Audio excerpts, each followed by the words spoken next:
And we're back with a holiday special. A holiday special, yes. The great 250th birthday of this kind of sort of okay place that we currently reside. Our names are Jack. and Steph. I love that yes. Thank you for picking That's up what all on the that. famous people do. You may hear what sounds like cannon fire off in the distance, and apparently that's how our nation decides to celebrate.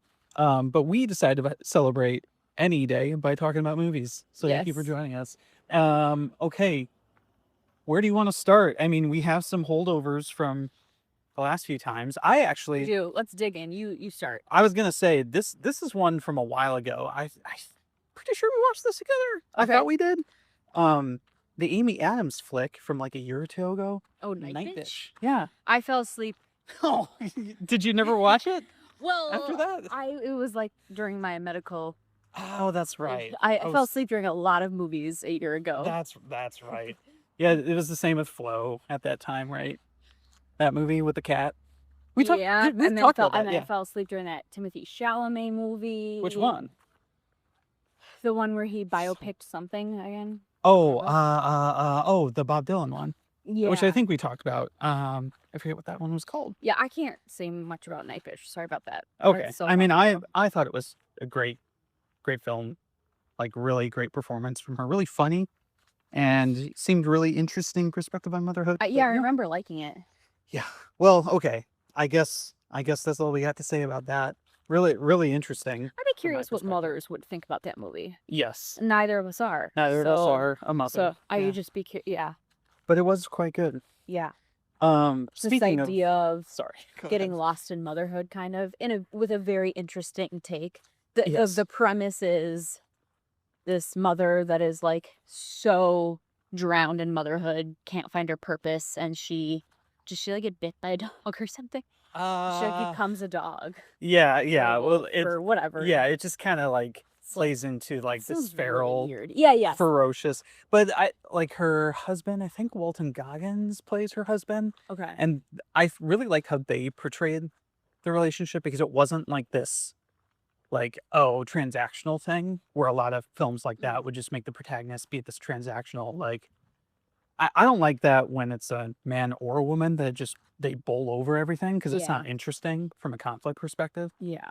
But yeah, I really like the way they portrayed like their growth together and like learning from each other towards the end. At least that's what I remember. It's always nice to see Yeah. like good marriages portrayed in movies. Yeah, I'd say.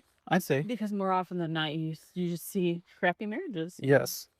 Speaking of Timothy Chalamet, though, should we just shift gears? Should we? We'll get into it. So while we were on vacation out of the country, we watched a lot of hot button movies. Hot button movies. That's not the right word. No, a hot topic. Yeah. Yeah, hot discussion. Yeah, however you want to phrase it. Yeah. So we're workshopping the title of this podcast because we watched Marty Supreme. We watched Smashing Machine. So the question is, do we title this the Smashing Supreme or the Marty Machine? The Marty Machine. I think we'll leave that up to the editor side of the book. Yeah. That's what I always say about stuff. The editor is not me. Correct. And it may or may not be me. We'll see. But... So, Marty Supreme, what did y'all think of it? Because that was a wild ride. Well, unfortunately, they don't have a voice on this discussion, so we're gonna have to drop it in the comments. Like, yeah. What did you think? My goodness, that was a huge explosion. So almost like Marty Supreme, a bit of an explosion, I would say. I liked it.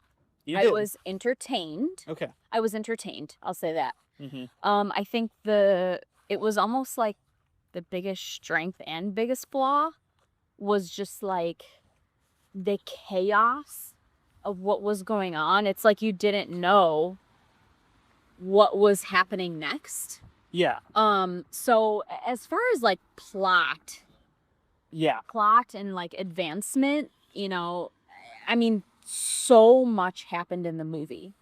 Yeah. And I didn't hate that. I just wasn't expecting it, and I think my biggest qualm was that I was really hoping and thinking it would be much more ping pong, table tennis, Yeah. table tennis. That's what it's called. The ping pong supreme. Hey, okay. FYI, big picture. So Marty Supreme. It's with Timothy Chalamet, and it's basically about I forget his name. My goodness. Marty Supreme. Marty. No, Yeah, his Marty. name's not Marty Supreme. Marty something with an H or M or It's not Supreme. That was what surprised me. Martin Hauser. So it's something Yeah. like that. And like kind of his life and him like wanting to be this like table tennis player, and it's just a lot of the plot wasn't about him playing table tennis. Yeah. So that's what was, I think I was most just disappointed in, is it was a very long movie, and only a half an hour of it was actual table tennis. Yeah. Didn't we like calculate it? Yeah, we calculated it. You're like, Again, this was like over a month ago, so it was about a half an hour out of a 2.5 hour movie, right? yeah. 2 hour, I mean, 40-minute movie, it was. maybe? Yeah, I don't think it's that long. I think it's 2. 2.5 hours, and only Yeah. half hour was table tennis. I think my other biggest qualm is like, this sounds so it's like silly, but in one of the trailers or like promos that I saw, it was, a scene where he like made an orange ball because you're wearing white t-shirts, and the white table tennis balls, like, they're so hard to see. And it was a And big so talking it was point this- actually. Yeah, like, it was early in the plot. It was a really big talking point early in the plot, and it like literally never came up again. It did come up again.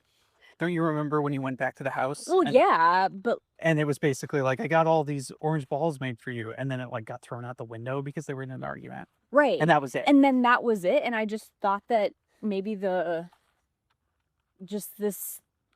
thought it would be more of a symbol of him, like getting creative. Like, he was often just like trying to get out of trouble, and often like trying to get ahead and like sweet talk people. Like, he was always like talking his way out of trouble. And so I was really hoping that this like orange ball that he made would like symbolize just like him using his, like scrappy skills Yeah. to like advance himself. And that wasn't used really at all. Mm-hmm. So that's what I was bummed about. Mm-hmm. Because I think you just had a really good opportunity for like symbolism, but like I think that what's that one Zendaya movie, Challengers? Like, Yeah. I personally think that movie was so much better, and Oh yeah. I think that they did a really good job in that movie of just like using a lot of symbolism and like bringing up the themes that were like really inherent in the movie. Mm-hmm. And yeah, Marty Supreme just felt like a wild goose chase. Mm-hmm. Those are my thoughts. What about you? So you said you liked it, right? With all It of was that. entertaining. Okay. It was entertaining. Okay. All the movies we watched, I liked. All the other movies we watched, I liked better.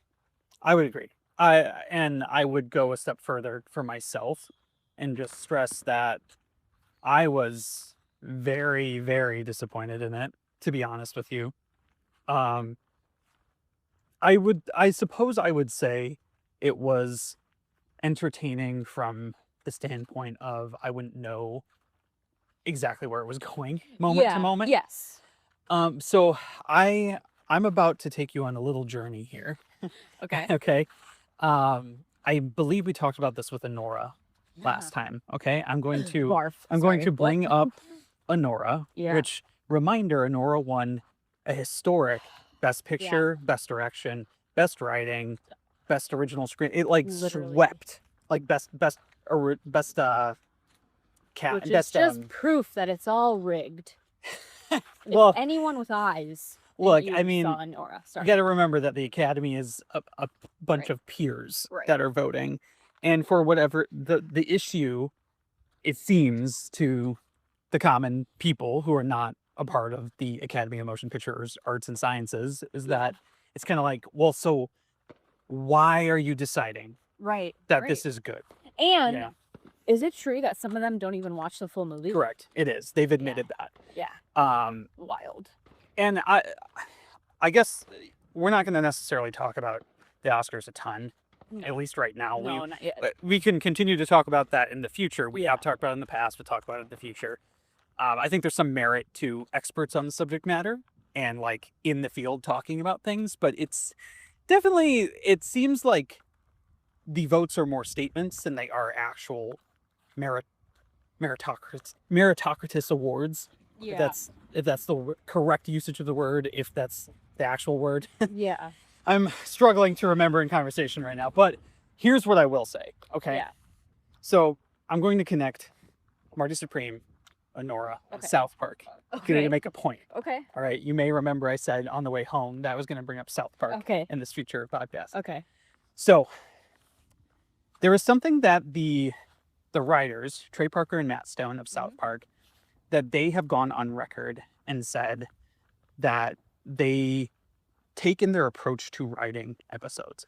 By the way, I am not necessarily saying that South Park is this great written masterpiece or anything like that, but going on 20 plus seasons of comedy, Mhm. they seem to be doing something, you know, That appeals to audiences. that appeals to audiences, all right? Sure. So like we don't watch it a ton. I've watched episodes here and there, but these writers, they have kept it going.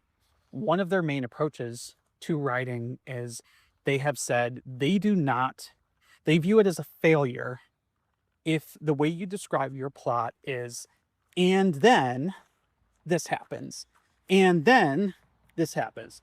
The way they choose to construct and describe their plots and build their plots is, but therefore, Okay. not and then. Okay. And what that means is that the and thens is the predictable, Sure. and not even necessarily just the predictable, but the purely consequential. Sure. Okay.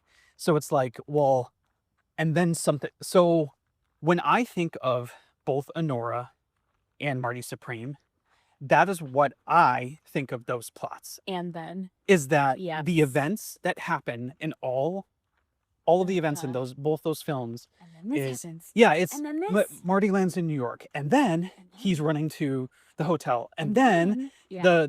the bathtub falls through the floor, Love and that. then he needs money, so then they And then you know, he and has it's, sex with Gwyneth Paltrow. which I got to be honest, I don't Yeah. buy a lick of that for a second, and I think that's a huge Yeah.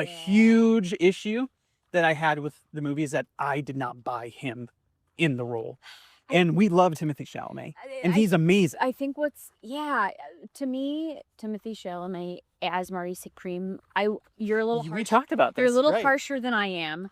For me, he was a bit of an enigma. Sure. Yeah. What did I say about it? You It was- said to me when we were on our next island, you were like, "What if Andrew Garfield played Marty Supreme Yeah, instead?" And yeah. I was like, "Oh wow, yeah, I might have been able to buy that, maybe." Well, And I think that's because we've seen Andrew shift into multiple yes, different roles. he you know, I feel like Andrew might be a little similar with Timothy in that they take a lot of roles that are like biopics type of roles. Yeah. You know, like Timothy Chalamet. Okay, he did Bob Dylan. He did Willy Wonka. Yeah. And I mean, like, and don't get me wrong. Like, again, we love Timothy. He's been phenomenal. Yes. All of his roles, and like, he acted really, really well in this movie. Yeah, he did. He acted so well, The problem was, I didn't believe him. it. Yeah. Yeah, and I think I Like, don't. I didn't know- believe it was Marty Supreme. I thought it was Timothy Yes, Chalamet, agreed. which is Whereas, weird. like, you know, I've looked at every single role that I've seen Andrew Garfield in. We're huge Andrew Garfield fans. We've seen so many of his movies. Yep. And he is believable in every. I mean, you look like, yeah, Don't Come After the Hunt. I was gonna say After the Hunt and like Eyes of Tammy Faye. Are you Oh my kidding me? I forgot about Are you that. absolutely kidding me? If you haven't seen Eyes of Tammy Faye, I mean, it's a story of abuse in the Yeah. church. It is a phenomenal movie. And wait, isn't Gwyneth Paltrow in it? No, No, who's in that's, it? Jessica. Chastain. Yes. Yep. Yeah. Yep. like, I mean, you go from like Spider-Man and to the Eyes of Tammy Faye, and it's just wild to me. And Yeah, and very then I different. mean his movie with Florence Pugh, We Live in Time, which I liked. I know a little bit Oh, more than yeah. you did. Yeah. I love that movie so much. But he was I related great. to it, but I mean, he just like he can morph into anything, and just there's something about Timothy that I don't know. I don't believe his morphability. I don't know. His morphability. I don't know. In general or in this movie? No, in this movie, like yes. and I'm just. It is hard to put your finger on it, right? I believed him as Willy Wonka. I freaking loved Willy Wonka. You did. I loved it. Because remember, I think I said this in a podcast a few years ago. Willy Wonka was traumatizing. I was very traumatized as a child. Yeah. Watching Charlie. No wait, Willy. No.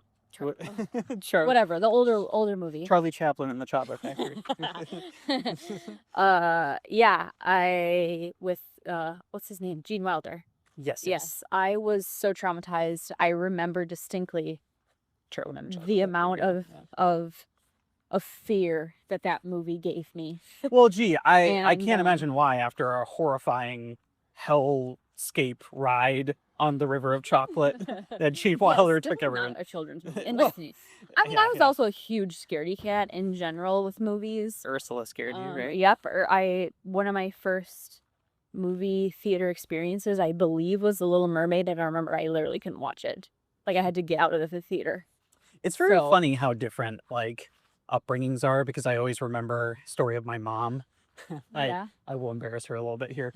When let's just say her brother, my late uncle, when they were young, he dragged her along to Jaws. Oh my god. And I know they were teens, but she was horrified at like one of the yeah. scenes with like a head floating in the water, like when they're underwater. Like I saw that movie as an adult for the first with time, me, and it's not my favorite thing to part. Yes. Yeah, marrying Jack has definitely expanded my movie Your taste. tastes a little bit. Yeah, I do. I'm able to do thrillers and things like that. No, I think I've mentioned before. No spiritual stuff. Yeah. The one I'll be the apple. the one thriller that to this day I'm like, I don't know if I would ever watch it again, and I think I slept with the lights on for weeks, was Prisoners. Oh yeah. That one was that's just insane. something about it. It was so good, but yeah, I mean that one's next level. We should do throwback episodes one day. Just talking about some of our old ones. So, Marty Supreme. Yeah. Do you see like my big issue that I had with it? I really like the like depth of what you were saying with the like and then versus but therefore, which I feel like is a great transition into Smashing Machine. How so? Go expound, please. So the Smashing Machine, I felt very different than Marty Supreme. Mm-hmm. And we watched Marty Supreme first. Mm-hmm. Which, funny thing is, Marty Supreme, I had kind of high expectations for. Smashing Machine, I didn't particularly have high expectations for. I gotta be honest, I feel the same way. That like my approach was the same going into them. I think yours was different though, because you aren't particularly a fan of The Rock. I thought about this. I don't know if I would say that you're not a fan. Yeah, it's not even necessarily that. It's I think what sums it up is a meme. The meme of like talking about believability, right? That we were just talking about. Yeah. I think of the meme that shows Dwayne "The Rock" Johnson in 4 different movies in the playing exact same outfit and and he's character. totally been and typecast, right? Like when you got a body like that. He has a ton of money and he chooses to do these Maybe roles. he enjoys it. Like, yeah, no. I just look at it and I'm like, don't he's be playing hating. the same Okay. character. No, it's fine. It's fine. So I'll say that I think with Smashing Machine, the 2 biggest things are he was believable. And in that movie, I felt the but therefore, you know, like, can you give an example? Like just I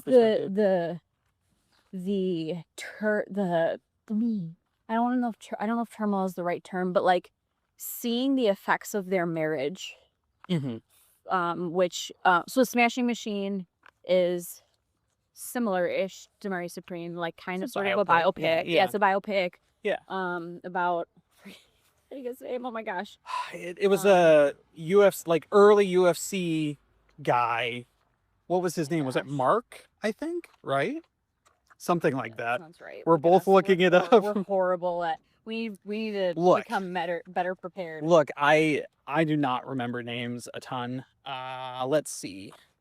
Mark Kerr. Our Kerr, yeah. Yeah, who was like, from what I understand and remember, very early days of the UFC as it was being formed, right? Yeah. That he was playing this character, this real life person. And Yeah. holy cow, like Yeah. what a physical transformation. And yeah, he was so good, and just dealing with, you know, addiction throughout that too. Like I think what I loved about it is, like, I don't think about the consequences of different careers, you know, the consequences of such a physical career, you know, or Yeah. professional sports in general, but for his.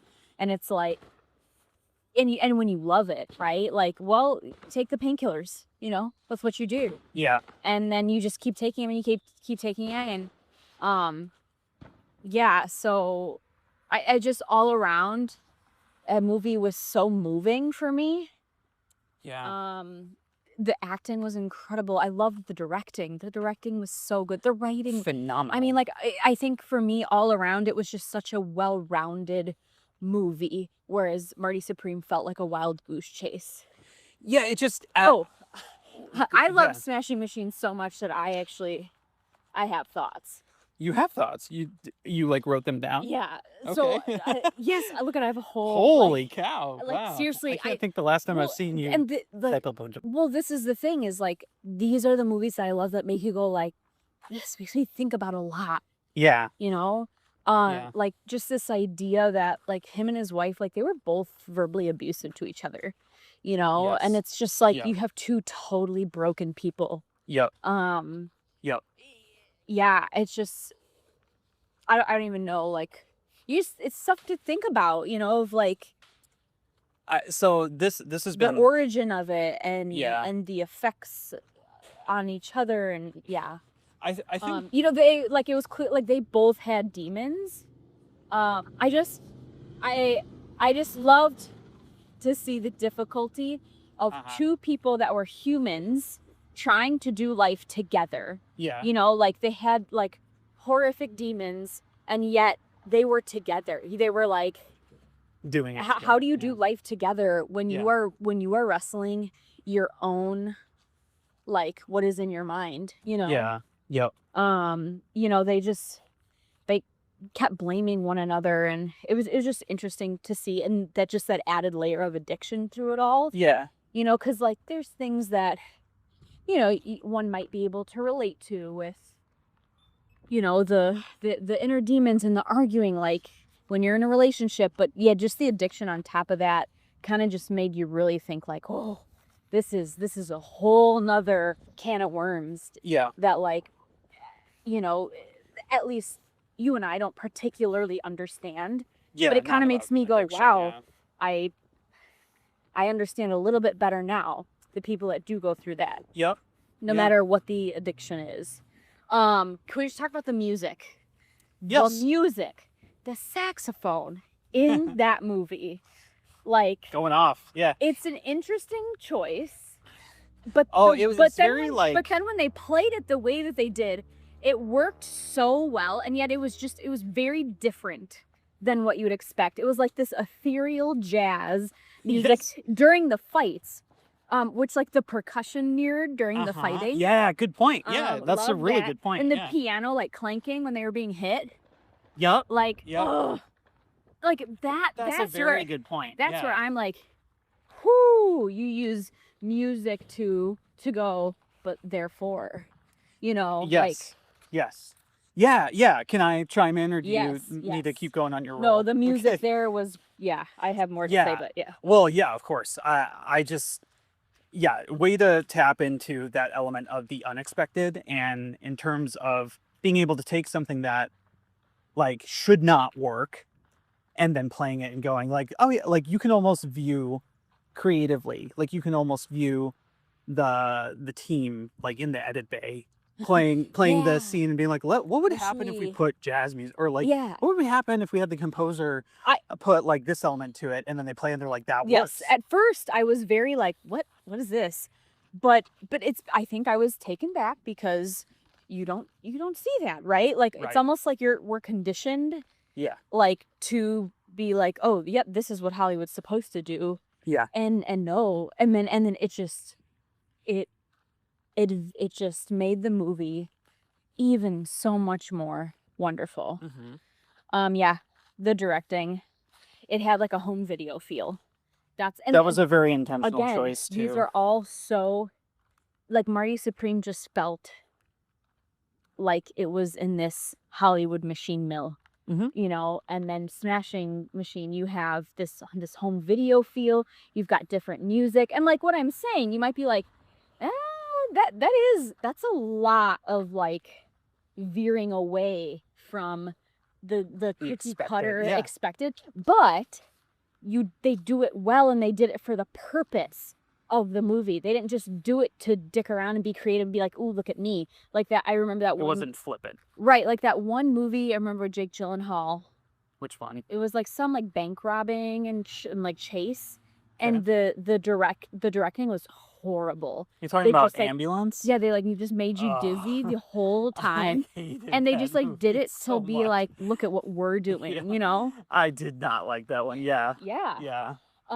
I put literally in my notes, The Rock acting, what the heck, better than Timothy. So I'd say better than The Rock typically. Yes, exactly. Suffice to say, like he just surpassed all expectations. Dwayne The Rock Johnson fully immersed himself in the role and of you're Mark like, Kerr. what else could he freaking do? And he's just been doing. I would say, so I'm going to touch on something here, okay, since you have notes and I don't. Yeah. I'm going to touch on the fact that what I saw Dwayne The Rock Johnson do in this film is something I have not seen him do in a very long time, if at all, and that was be vulnerable. And I think the more vulnerable you can be in a role, the more believable it is. And maybe that's the key point with Marty Supreme, is that I didn't feel any sort of vulnerability or like this relatability with the main character, like even remotely. Yeah. Whereas with Mark Kerr, like you and I are talking about the struggle, the addiction, the marriage, and it's like we didn't go through everything this character did. Not in the slightest. But yet we can pull bits and pieces out from an emotional, from the dialogue of like, oh, I can relate to that. Yeah, the microaggressions in the movie were interesting too. And the clothing and hair and makeup were just incredible. Let me critique. Okay. Now, I don't know if it's because of, I mean, we were watching it in our hotel room on a big screen TV and like had a hookup to it. Yeah. I thought the sound mixing was bad. He was like talking to his wife, and I like couldn't even hear what he was saying at one point. Yeah. I thought it was the sound mixing.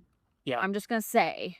Okay. Maybe it wasn't. Maybe it was our setup. But... No, I think you're right, because we watched other movies in that setup and it didn't sound as bad. And it's like, man, when sound mixing takes you out of it, like that sucks. Yeah, good point. You know. Yep.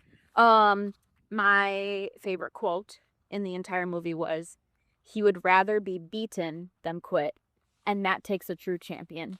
And I feel like that was the theme of the movie. So I did end up watching some interviews. Oh, yeah. Just like about the movie. So, Bass Rutten, I don't know if that's how you say his name. Bass Rutten, he's like a trainer. Okay. And he was in the movie. Oh, he played he played Mark's trainer. Is that? I think he played Bass Rutten. He played himself, I believe. Well, that doesn't really make sense, but yeah, I'm pretty sure he was. Unless I'm misremembering, I don't think he's. No, I don't know if he played himself, but like he played a trainer, and he's a trainer in real life. Yes. Fun fact: guess who else's trainer he is? Mark Kerr's? No, Gabriel Basso's. Oh, gotcha. Okay. Because Gabriel Basso's like I was like the Mark Kerr. Because Gabriel Basso literally picks up any activity and becomes a complete master in it. Yeah. So I was listening to an interview with Bass Rutten, and he was saying that like it's so hard to be a megastar and a role model. Okay. Wait. Whoops. Wait, what was the quote? Sorry. It's so hard to be. It's so hard to be a megastar and a role model with a dark secret. You know, the dark secret being like the addiction.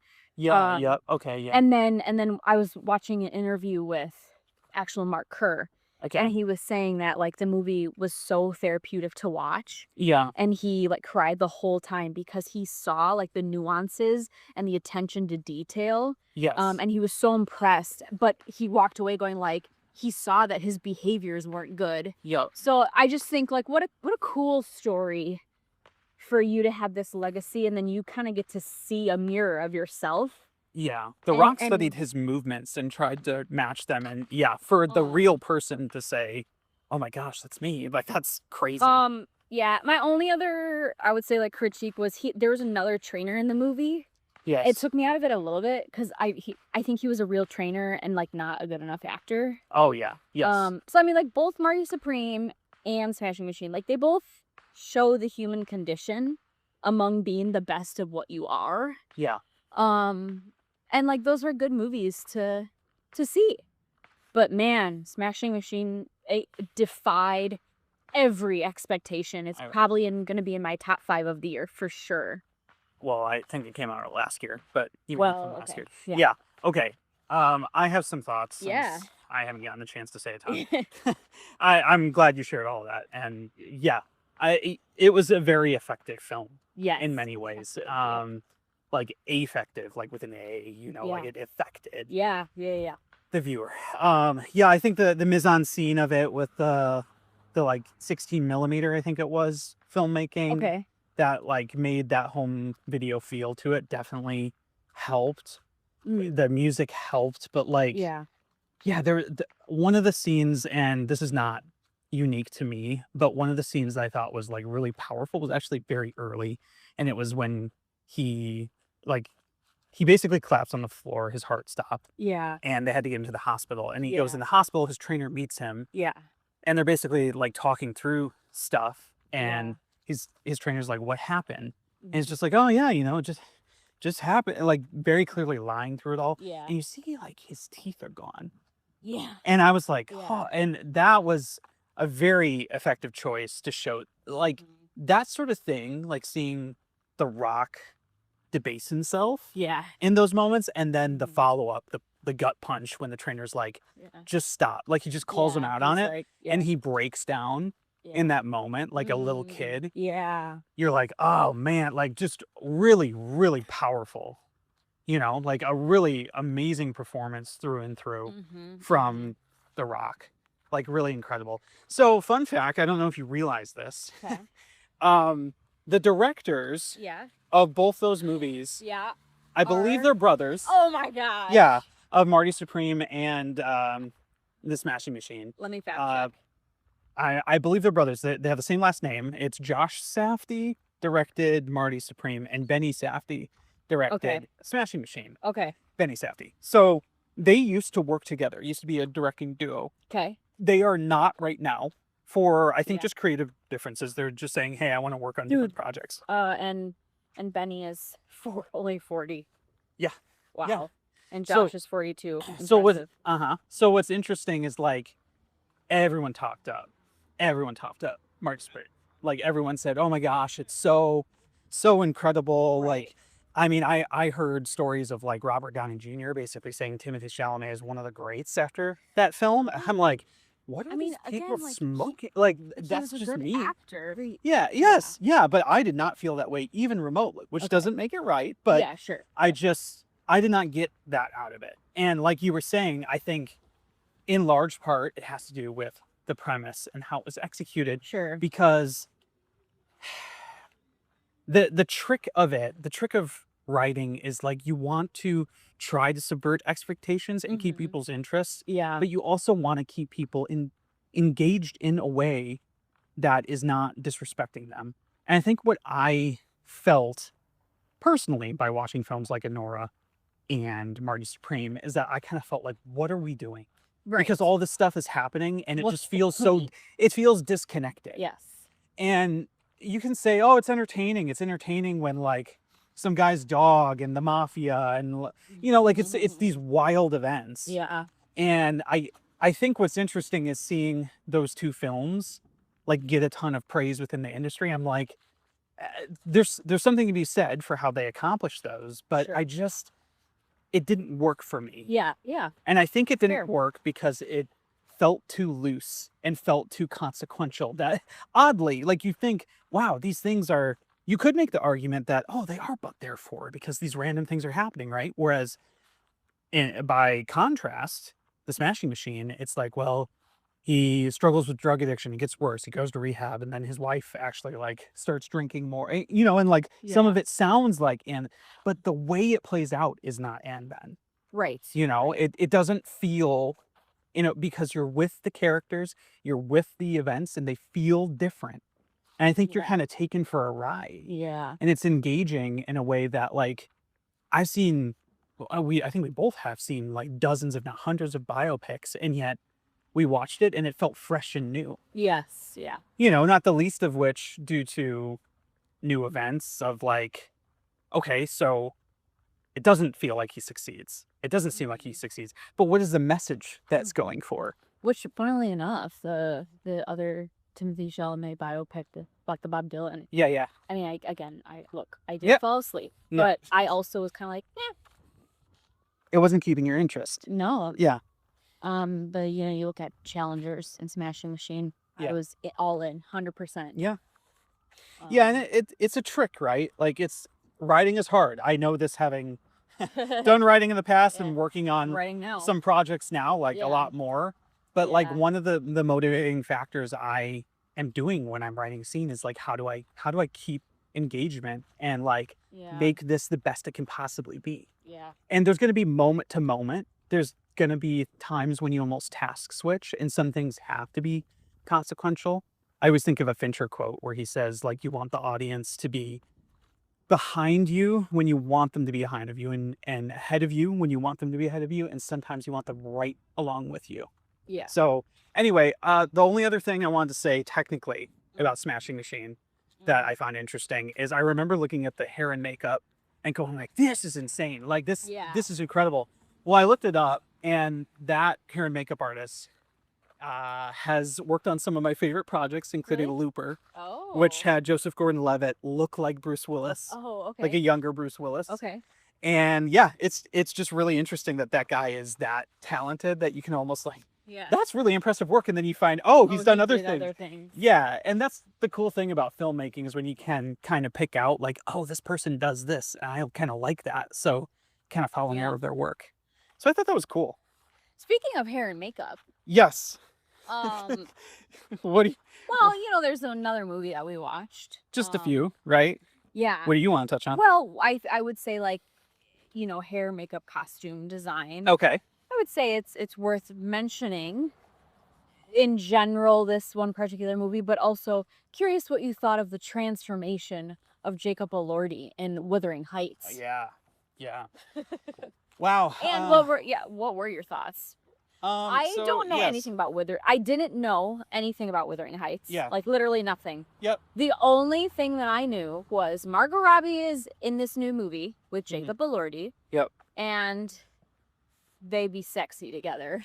That's all you And knew. like that's all I knew. Yep. Yeah, I think I heard a story that supposedly Margot Robbie got to the point that she was like really yearning and desiring to be like with Jacob Elordi even after filming, which is like that's super weird when you're married to be saying stuff like that. But whatever. I mean, you got to get into the zone, right? No, that's not go. There's some about. I should probably just ask actors this, but like in my like I don't know how one could ever Do romance. Yeah, I don't get it. Like, because to me, Right. you're playing with fire, and I'm sure to other people that are baking. That's why I am not an actor, though. Yeah, I think Like- it's tricky, and that's what makes it like an art, you know. And it's I have a lot of a respect for actors who But- do. So, Wuthering Heights Yes. was an interesting watch for me Uh-huh. because I did not particularly like that. It felt like a lot of the movie was like, I'm longing for you, I'm yearning for you, forbidden love. Uh-huh. And it would just, you know, sexual tension, and I felt like the only like deep rooted reason they loved each other was because like, you know, as kids, like he took abuse for her essentially, which like, okay, that's something, there's something to say about that, right? Like you've known each other for a long time. So I was still just like, that's not my thing. Like I want depth, you know. I don't want just. However, this movie clearly had an impact on me. Yes, it clearly because at the very end of it, I was literally sobbing like a baby. Yes. And Jack had to like hold me and comfort me, and I was like, I'm so sad right now. I mean, is this really sad? So it was, they did something right that clearly moved me so much. Yeah. I cannot, look, I cry a lot. I tear at that movies. The amount of lumps in my throat that I have at movies, I cannot tell you. I mean, I have sobbed like from art and movies before, but holy moly. Yeah. There was something about it that hit me. Yeah. And so while I do have like critiques about just like this, why do we have to have love stories that are like all about like the sex and the forbidden love and just this like, I need you, I want you so bad. I'm like, my goodness, like, look, the reality is in relationships, like desire is not always there. Like it's just not. No, I'm not. Babe, seriously, like I'm not saying that like that's how I feel about you. I'm just saying like the reality is like you have days where like you're not like, oh please eat my finger. Yeah. So I you got to remember that this is kind of from a different time. No, I know. Story. This is I think almost like 200 years old. Sure, and like very and and Hollywood is all about the forbidden love and the enemies to lovers and all this thing. Well, remember how it opened with the hanging and yeah, it was intense. Yeah. But all that to say is like, as much as I felt a little icky about just, but I was like, this story, I was like looking for a little bit more depth. That it still struck a chord with me, so much so that I really thought about like just the reality of I don't want to give anything away. It's a very old story, so I mean you could. But just the reality of your loved ones die. Yeah. And like, and you know, like, sure, I think about you dying every now and then, but like, I don't know. Yeah. Like, yeah, it really hit home like, oh shit. Like, life is going to suck someday, you know, with your loved ones around you dying. And it just really hit me. I don't really have much else to say about it. Okay. Yeah. I mean, aside from things like you were saying, the hair and makeup, production design in particular, I was just listening to the DGA podcast about it. Okay. And how like, I guess if I remember right, it was like 8 weeks on stages. And then they only spent like 1 week actually on location, shooting all that on location stuff. Yeah. Oh, wow. Yep.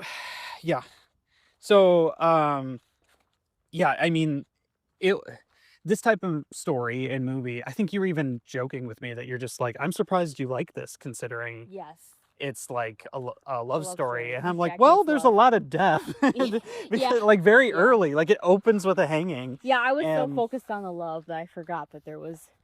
And in the movie, it does remind you like throughout like death.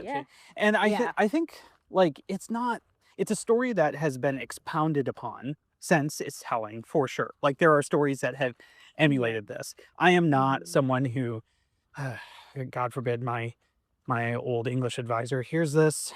My former English advisor, not old. She's not old, and mentor and friend. But I have not read Wuthering Heights. That's something I probably should correct. A sin that I should correct. But yeah, I mean that type of story, I just not exactly sought it out. But I definitely want to after this film, not just because of how they told it and they adapted it, which from what I hear, you know, they took some liberties with the material. Okay. But there's also a lot too that's apparently like lifted from the page, and she kept a lot of the author's direct words Okay. too, which is really interesting to me. Yeah. I think the biggest thing, like, my kind of similar to you, my takeaway was just, I mean, I wasn't crying at the end, but leading up to Whoa. like the final death that you see, like leading up to that, I was just like, I knew it was coming. I mean, Okay. I don't think it was a big. Did you feel like it was a big surprise? I guess that's a fair I was question. tired watching it, so maybe. Yeah, Well, they just were leading yeah. into it. It felt like to me, because it's like, oh, you see this horrible thing happen, and this character's health take a turn, and I'm like, Yeah. oh, and just the way they were drawing it out, yeah. and the way they filmed and told it, and had the actors' reactions, and then the flashback to when they're kids, Yeah. and him like declaring like, yeah. I'm always going to love you, like, Which, like- even to death, even after death. I'm just like, oh, great. wow. Like, really great. Yeah. Really great. I also just feel like that wasn't particularly believable. Which Like, part? like 6-year-olds don't, like, look at each other in the eye and be like, I'm gonna love you until, like, it's a start. I know, Yes. I'm just saying. Yeah, but I think because it plays with the thematic elements of that moment, it really struck me as just like, oh yeah, like this is the core of who these people are, Yeah. and they're just going through this intense yeah. pain and yeah. loss, and I'm like, wow, like it really. And I'm a huge fan of Emerald Fennell, Okay. the director, Okay. because Promising Young Woman just Oh, absolutely yeah. just Knocked out of absolutely knocked me Yeah. out. Like Yeah, that was disgustingly good. yes, every part of it, every part. And then And not for the Saltburn, faint of heart. her follow up, we Oh, were she did like, Saltburn? yes.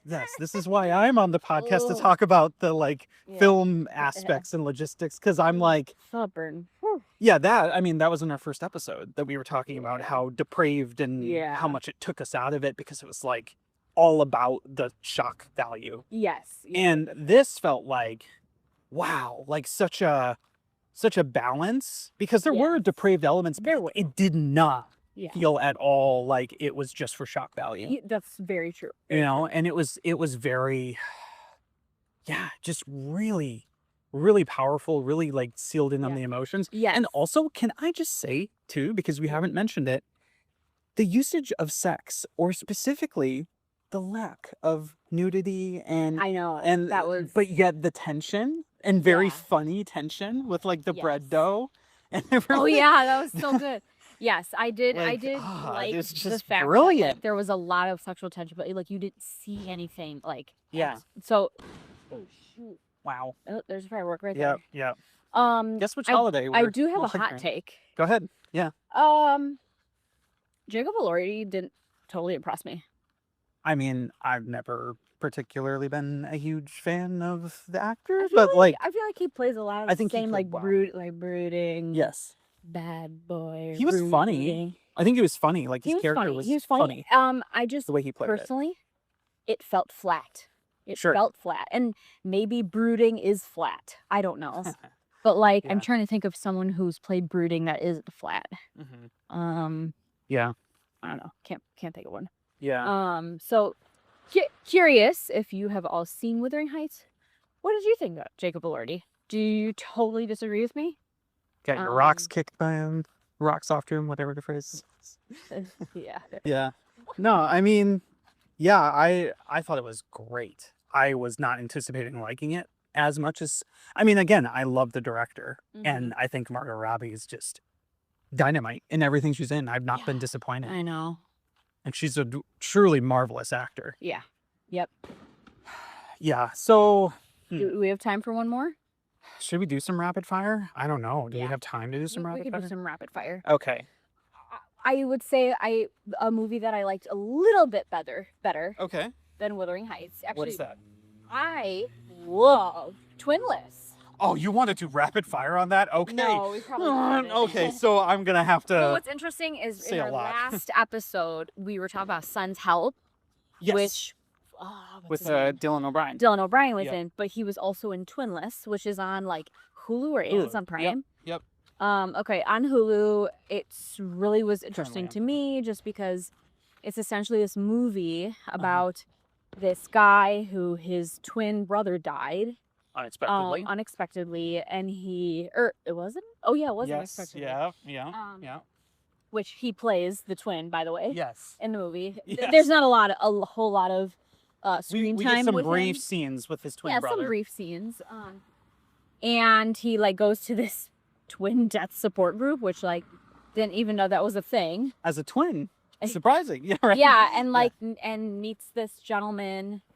And it's just kind of about this interesting relationship that they develop. And I feel like we shouldn't say too many specifics. Correct. Yes. Yeah, the story is very interesting. It's not going to go the way you think it's going to go. But like directing wise, you're like, is this eerie? Is this funny? What is this supposed to be? And like for me, it hit in a way that I was hoping. What's the Robert Pattinson movie that we just saw? Oh, which one? The drama? Yes. Yeah.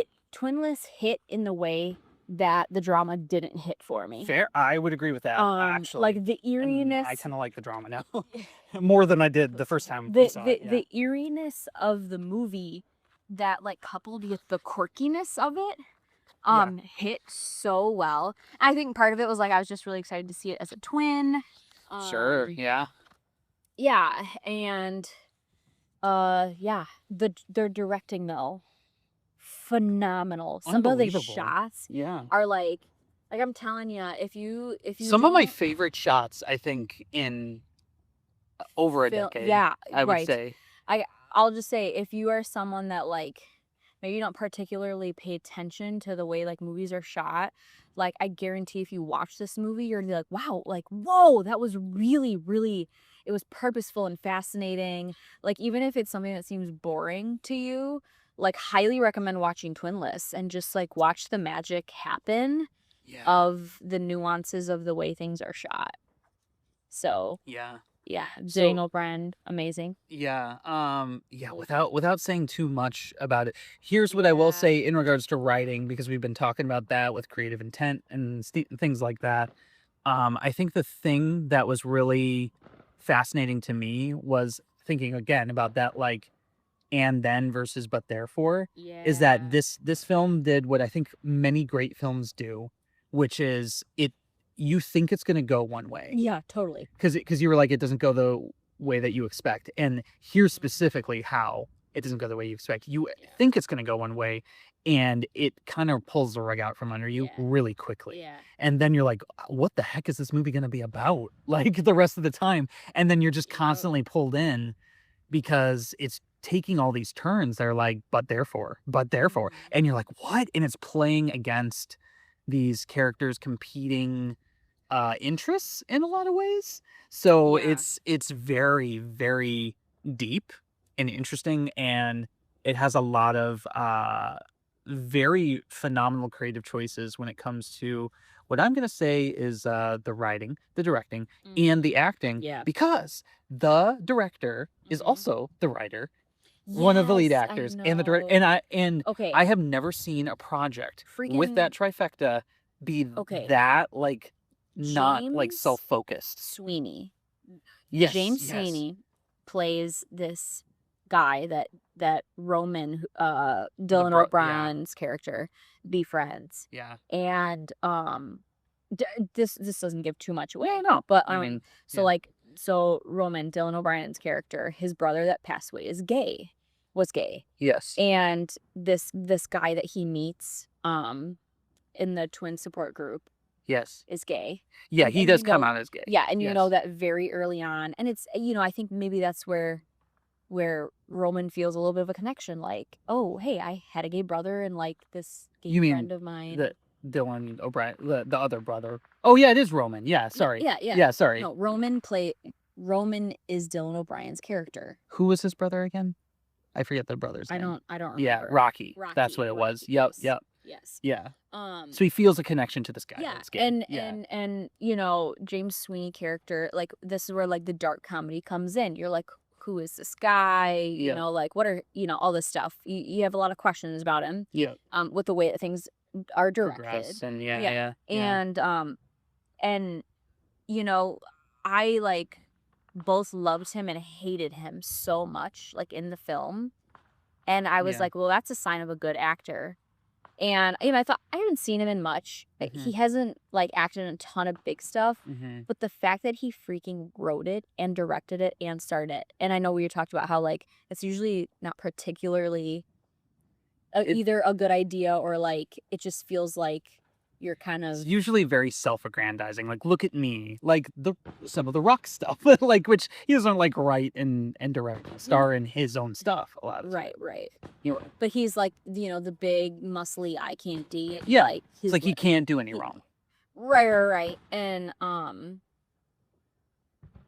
so I just was totally floored because the character that he played and just how and oh my gosh, how old is he? I gotta go. He's pretty young, Yeah, right? Like I was blown away by him. Our age? He might be. My radar is up when it comes to him because I was like, who is this guy? Yeah, Like I've never heard of him. fully. Yeah. He's on our radar like for good now. The fact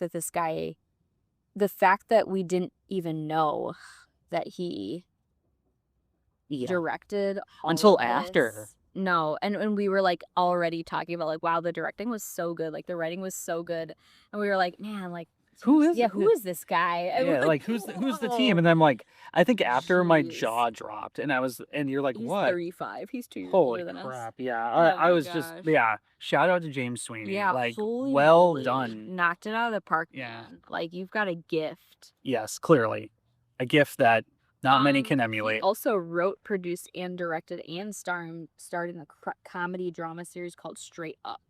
Okay.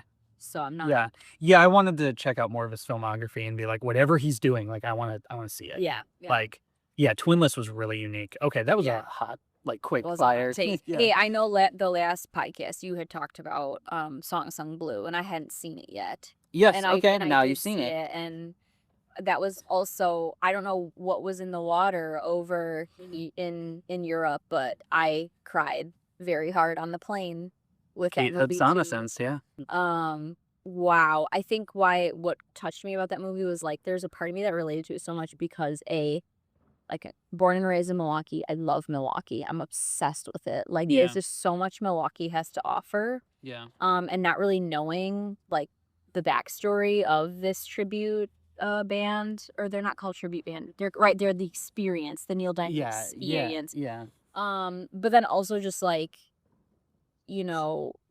being just like loving music and being a little bit in the music performer, scene in yeah. Milwaukee. Like right. Like I'm a performer, I'm in a choir, I'm in a cover duo, and just to, like there's just a little bit of I don't know, it just Hugh tugged Jackman's on character. it tugged on my heartstrings as a musician and a Milwaukee native. Yeah, Hugh Jackman's character, he said something that you were like, oh, I connected with it so much. Just about not wanting to write, but wanting to perform. Yeah, you remember? He was like, you go inside, this is gonna be I can filter it out. It's not ideal. we literally see fireworks like we're sitting. You might hear some little pops. Ahoo! Yeah, That's kind of cool. Where the heck would this be? I don't know. No, he had said very early in the movie, he was like I don't want to write my own music. Like, I just want to like perform and what did he say specifically? Like, and like that Yeah. that's me. Like, I don't particularly have an interest in. I used to write my own music like in high school, like any high schooler does that just learned to play the guitar. Right. But I'm like, nah, I just want to I just want to give people a good time, you know? I think Like, he I said just- something like that. Yeah. Yeah. So I just related to that a lot. A Mhm. fantastic movie. Wonderful movie. Yeah. Yeah. Kate Hudson's accent was a little bit much. It was a little, it definitely. a little too Midwestern. Yeah, for the state fair scenes when she's eating her corn dog or whatever. That's when I Oh, and paused. this corn dog is I so paused the good. movie and I was like, I don't know if I can make it through this. Yeah, I was like, but like- it was like good. what I mean, mid- she did a great job. like where in the Midwest does someone talk like, oh, this corn dog is so good? Like, Youper. yeah, I was Very gonna say it Youper. almost felt more Youpery than Milwaukee. Mm-hmm. Yeah. So many movies. Do you have any other ones that you want to rip through or no? Housemaid. Okay. Yeah. Okay. That's Well, all. yeah. You thought it was okay? Eh. Yeah, I mean, I'm curious what people that have read the book seen. My sister read the book and saw the movie. She like hated the movie, loved the book. Interesting. So, Yeah. which that I mean happens a fair amount, I would say. Yeah. Yeah, it's funny. I obviously haven't read the book. I'm not a huge fan of this director, the one who directed it. Okay. I feel like Why aren't you a huge fan? he did A Simple Favor, and I Oh. always remember thinking that that was a very strange film to me. That there, Feed. yeah, it seems like he's a step above Marvel, maybe, but like it just doesn't always connect with me. So there were definitely quite a few corny moments in the film. Yeah. I personally realized, fun fact, I don't think I've ever seen Sydney Sweeney act before. I've always seen and You heard. saw her in that the No. widow, the Oh yeah, Madam Web. Madam Web. Yeah. Madame Web. Madame Web. Yeah. Oof. Yes. Okay. So as I said, Yeah. I've never seen her act before because of that doesn't whatever that was that doesn't whole count. film. Okay, yeah. We're just erasing that from the record. Mhm. No, so that's maybe the only other film I've seen her in. And this, I was like, okay, breasts aside, I think she's actually not bad, and you probably felt differently. But I could see Did. I could see. Sorry, go ahead. You were saying Yeah, something. I wasn't particularly like I didn't see it. I'm like, what's so great about it? I think Great body, beautiful woman. Like I think based like, on not bad, but what did not her go apart acting, from yeah, that. based on the and character. neither did the what's the dude? Yeah, I forget who the dude was, but Um, the character that she I was particularly playing, like him I either. felt was supposed to be kind of meek and beaten down. Brandon Sklenner, I mean those two compared to Amanda Seyfried.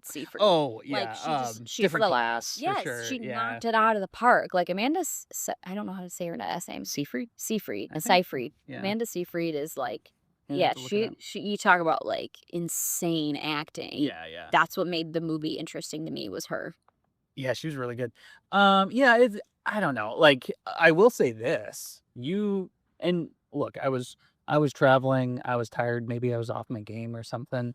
But I found it interesting as we were getting closer to like the twist in the movie Yeah. that I did not even pick up on the abuse necessarily Yeah, that was me neither. happening. You said you Really? did. Yeah. At one point I did. Yeah, you said but- that you weren't surprised that No. it was I mean, could we just say it? Is it spoiler alert? Yeah. should we- Okay. Spoiler alert, guys. Yeah. We'll give you a spoiler in finally one of these movies. Yeah. Like the whole twist is like the husband It was is the basically one gaslighting and that was controlling. gaslighting and Yeah. and abusing, Yeah. like disgustingly abusing at one point. Seemingly like multiple locked women. in a Yeah. closet, made them like stab Yeah. their stomach. Yeah, and all yeah, this weird yeah. crap. Yeah. Yeah. Yeah. And That was yeah. an icky movie for sure. It just was like I felt like it was too long. Yes. And I felt like I liked some of the things it was going for, but it felt like it kind of hoisted itself on its own petard as it went on. And like it had a lot of elements for success, but yeah. Well, I didn't have a problem with it. Well, but, we've got another batch of movies to watch, and we will report back. But Yeah, I would lots to continue to say get through. the verdict is: if you have not seen yet the Smashing Machine, like run. Smashing Supreme, yeah. The Smashing Supreme Or the Marty Machine. or the Marty Machine. Yeah. Well, before we go, we Yes. talk about movies a lot. Yes, we do. What other are you watching? Any shows that you like? You gotta give a shout out to that you love, or I feel like what's- you're teeing me up for something that I should. Oh, yes, you are. You are. Okay, yeah. I'm like, what am I missing? Yeah, I mean, honestly, I feel like our lives have been so busy that's been hard to find time for TV lately. Yeah. Like personally. Happens more in the winter. Yeah. Together. Wintertime is our like TV time. Hibernate and Yeah. and watch. Yeah. So what I gotta give shout outs to dear friends of ours Yeah. who they stressed to me multiple times. Mhm. They said, you would love this. You have to check it out, Jack. Okay. I'm like, okay. And It's then, on Paramount Plus. and then- and before we say what it is, Yeah, I'm not gonna say what Yeah, it is. yeah. Yeah, it's on Paramount Plus. So they're like, we will, because I'm like, I'm not signed up to Paramount Plus. I'm not signing up for a show. And they're like, we will give you our login so that you can watch it. That's how bad we want you to watch it. And I'm like, okay. So Jack watches it. So I watch it, and as I finish the first season, I turn to Steph and I'm like, I think you should check this out. And Steph basically said, say less. Yep. And we're in love. we are. We're in the middle of season 3. I right haven't now. been this enthralled in a television series relationship since Stranger Things in December. That I don't know if I ever mentioned this. Oh yeah, we didn't talk Well, about Stranger I Things. had did never we? seen Stranger Things. I'd seen like a few episodes back in the day when I first came out or whatever, and I was feeling left out and was wanting to see 'Cause I was the finale. I was watching the final season Jack on was watching the final Thanksgiving. season, yeah.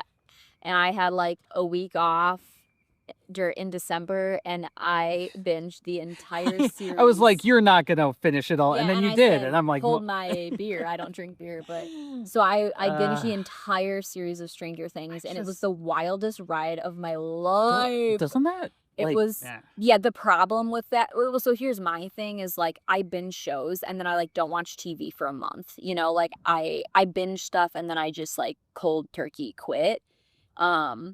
And I can't so I do it. was very depressed. I was just gonna say, I how was does that not I depress was you super to just like? depressed after Stranger Things, and I think I've just been searching for another Well, love, and along came School spirits. Yeah, like which flying what a under the gift. flying under the radar. What a Y'all, gift. y'all are sleeping on. If you like good film, you are sleeping on School Spirits. You need to watch it. Exceptional. It's exceptional. So Peyton yeah. List is in it, and she's in Cobra Kai. We haven't seen Cobra Kai. This is No. my first introduction to Peyton List. Yep. Same. Holy moly! Yeah, really. I mean, the cast is stellar. We should tee it up to like we should really pump it up. So School Spirits. Yeah, what do you want is- to pump up specifically? Well, it got renewed for a 4th season. We are currently in the middle of season 3 because we've been binging it, and Jack's like trying to. I'm trying to pump the brakes because I don't like to blitz through things in a month, and yet here we are. Yeah. Because now that means we're gonna have to wait like a year plus or whatever. That's for- okay. That's when you see this is a show though. You just rewatch it. It Like, is they're- short. Like they're only It's 8 short. episodes. Yeah, that's you actually know? not bad. 8 episodes a season, so like it's an easy watch, guys. I swear. But it's though. essentially about this girl that dies Yeah. in a school, Mm-hmm. and she's like in the afterlife of the school, Mhm. and she meets like other ghosts of the school, and this is all like within the first episode. And she's trying to find out what happened to her because she doesn't Yeah, remember, and that's the yeah. premise. And I think we should leave it at that. Yeah. And let viewers Um, discover. So you get, there's a lot of like young cast members. She's got, a handful of friends. Yeah. In the real world that are like trying to figure out her murder. And then she's got like her ghost friends. Yeah. Pretty young cast. Shout out to Nick Puyasi, who Who's plays that? Charlie. Like he's Oh, yeah, had yeah, me wow, from the yeah. get go. Yeah, He very pulled good. on my heartstrings from the get go. Yeah. I'm like, I don't know who this guy is. Yeah. And funnily enough, this is what is like. I'm gonna tie the whole knot all together. Okay. So one of my favorite characters, Wally, Okay. Yes. who Yes. is Milo Mannheim. Uh-huh. Never really heard of this guy before ever, and I'm like, I really like this guy. He's Yeah. awesome. Okay, come to find out, like he was a Disney kid, like he's young, and he is going to be cast as Flynn Rider in the live action Tangled. Mm-hmm. I'm like, oh wow, that's like pretty good casting. Yeah.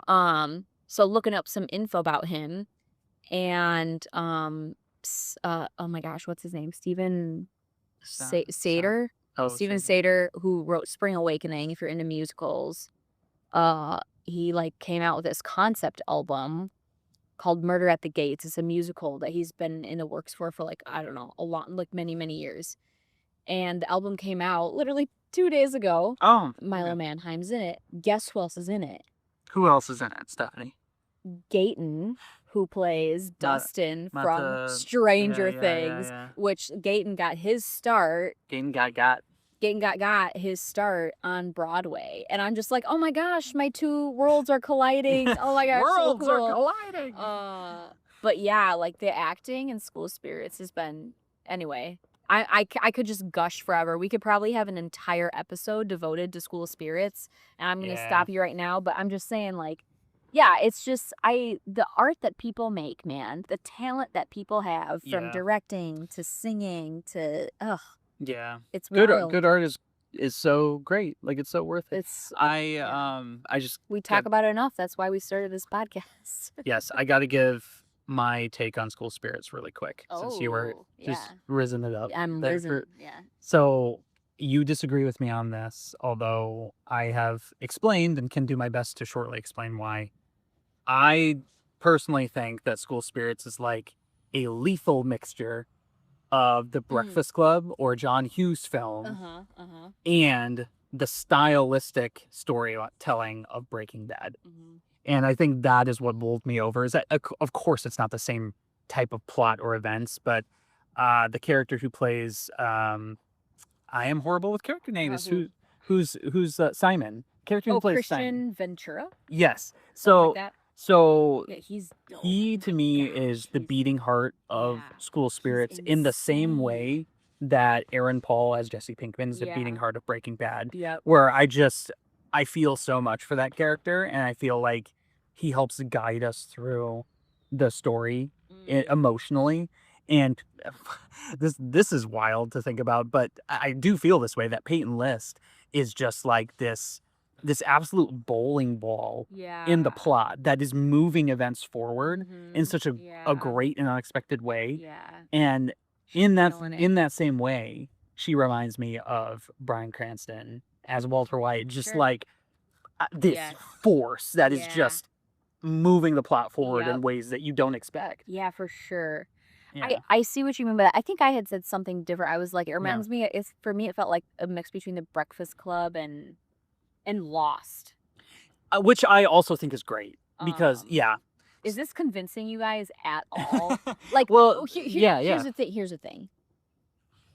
Everyone consumes, for the most part, a lot of media, right? Yes, Everyone consumes shows and movies, and there just gets to be a point where sometimes I feel like I'm watching the same stuff over and over. Yeah. And it's nice to see something like School Spirits. Like, whoever would have mixed Breaking Bad, Lost, and Breakfast Club like together.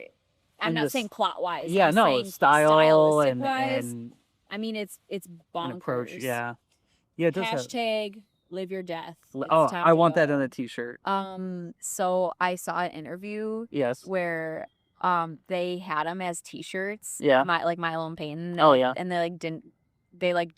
aren't selling them and didn't give them to anyone else. You can make that's No, an I know. easy I'm t-shirt just to saying. make. Yes. I'm just saying. Yeah. I was like, oh man, I thought I was unique by being like, oh, I love that. No, I mean they said in the show. I knew right away. I'm like, this is prime merch material. Yeah.